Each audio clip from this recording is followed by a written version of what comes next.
93 FM.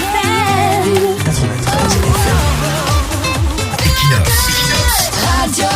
Bonjour, et si nos chefs des cercueils rouges organisaient aussi un rite pour enterrer mystiquement ceux qui ont décidé de haïr la mémoire d'Amadou Ahidjo en mettant tout en œuvre pour que sa dépouille ne vienne reposer chez lui. Et si nos chefs-là pouvaient aussi nous venir en aide, car laisser traîner ou errer la dépouille d'une telle figure dans un autre pays pendant plus de 30 ans est aussi un acte de profanation de la mémoire de l'homme. Ou alors nos chefs des cercueils rouges ne voient pas les choses comme nous. Ils se disent plutôt que laisser traîner les restes du premier président d'un pays à l'étranger, loin de ses ancêtres, c'est honorer plutôt sa mémoire.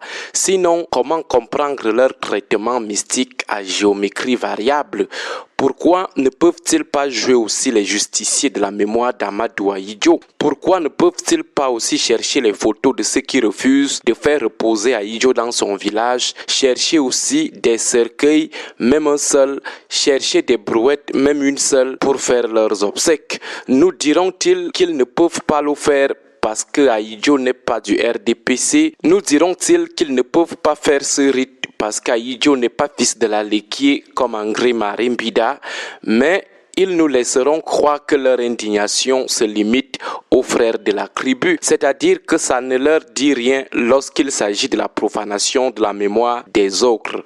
Dans ce cas, on demanderait aux chefs traditionnels qui sont restés fidèles à l'UNC d'organiser aussi sur une brouette les obsèques de ceux qui refusent à Ahidjo de venir se reposer auprès de ses ancêtres. Dans ce cas, on demanderait aussi aux chefs traditionnels du département d'Amadou Ahidjo de chercher aussi une brouette pour organiser les obsèques de ceux qui ne veulent pas rétablir la mémoire de l'homme, veulent lui refuser des obsèques dignes d'un ancien président, c'est-à-dire des obsèques officielles. Dans ce cas, les indignations au Cameroun seraient fonction des affinités tribales, des indignations par département.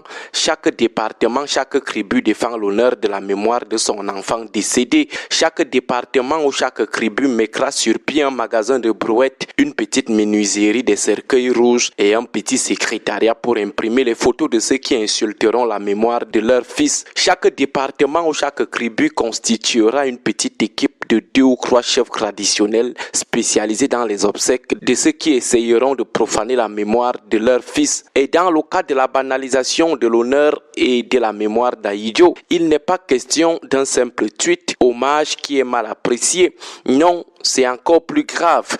D'abord, il a été condamné à mort par contumace par ceux à qui il avait laissé délibérément la mangeoire, le pouvoir, gracié seulement après sa mort. Aussi, sa famille maintenue en exil, y compris sa dépouille et celle de son épouse. Donc, c'est encore plus grave. Du coup, plus que jamais, les obsèques de vengeance de sa mémoire urgent. Dans son cas, il ne serait donc pas seulement question d'enterrer vivant ceux qui banalisent sa mémoire. Il faut beaucoup de rites. Si pour un simple tweet, les chefs sont prêts à enterrer l'auteur et toute sa famille, on imagine alors le cas de maintien du corps d'un fils du pays hors de sa terre ancestrale et puis pendant plus de 30 ans. N'est-ce pas le tweet est une marque de rancune inexplicable?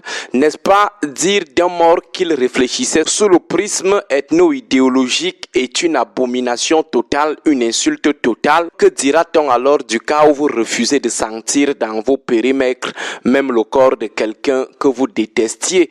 On dira que c'est une rancune apaisée. Refuser les obsèques officielles à un ancien président, même 30 ans après, serait alors une rancune apaisée. Une rancune qui ne commande pas une indignation nationale avec comme cerise sur le gâteau des obsèques sur une brouette doublée d'un cercueil peint avec du colorant rouge. N'est-ce pas, face à la mort, on doit tout oublier? N'est-ce pas, chez les Bantous, quel que soit ce que le mort vous avait fait, vous devez seulement pardonner et donner les honneurs à sa mémoire? Alors, nous attendons les obsèques sur la brouette des chefs de quelque part en guise d'indignation suite au sort que subissent le corps et la mémoire du premier président camerounais. Nous attendons l'indignation des gardiens de la tradition bantou pour enterrer mystiquement ceux qui refusent à la mémoire d'Ahidjo. Douaïdjo les honneurs qu'elle mérite. Nous attendons ses indignations et ses obsèques sur la brouette afin que les restes d'Amad Douaïdjo reviennent ici au Cameroun, terre de ses ancêtres, comme veut la tradition bantou. Nous attendons aussi ses indignations et obsèques sur la brouette afin que les obsèques dignes d'un ancien président soient organisées en faveur d'Amad Douaïdjo afin d'honorer sa mémoire à sa juste valeur. Bon début de week-end à vous tous. 93 FM.